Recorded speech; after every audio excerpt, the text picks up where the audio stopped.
তো আপনাদের বলি, দুবাইতে গোল্ডেন ভিসা থাকলে আপনি কী কী ফ্যাসিলিটিসগুলো পাবেন। First of all, golden visa হবে 10 বছরের ভ্যালিডিটি, যেখানে আপনি 10 বছর মেয়াদ পেয়ে যাবেন। এই 10 বছরের মধ্যে আপনি চাইলে দুবাইতে থাকেন, আপনি চাইলে বাংলাদেশ থাকেন, বা আপনি চাইলে ইউএসএ, ইউকে, যেখানে ইচ্ছা থাকেন এখানে থাকতে হবে, এমন কোনো কথা নেই।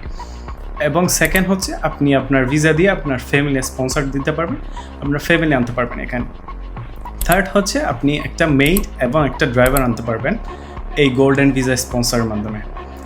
এবং মোস্ট ইম্পর্ট্যান্ট হচ্ছে, আপনি আপনার বিজনেস স্টার্ট করার জন্য কোনো স্পন্সরশিপ লাগবে না, আপনি ডিরেক্টলি নিজের বিজনেস স্টার্ট করতে পারবেন, বা অন্য কোনো জব যেটা আপনার যদি ভালো লাগে আপনি জবও করতে পারবেন, সমস্যা নেই।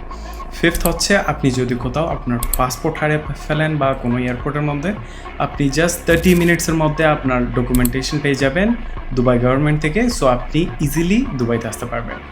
এবং সিক্সথ হচ্ছে, এখানে আপনি যদি কোনো একটা জায়গায়, কোনো দেশে বা কোনো একটা পরিস্থিতিতে আপনি ফেঁসে যান, বা কোনো একটা বন্যা বা অনেক কিছু হতে পারে, বিশ্বের যে কোনো জায়গায় আপনি যদি এরকম প্রবলেমে থাকেন, আপনাকে দুবাই গভর্নমেন্ট নিজ থেকে আপনাকে রেস্কিউ করে দুবাইতে আনবে, আপনি যদি গোল্ডেন ভিসা হোল্ডার হন।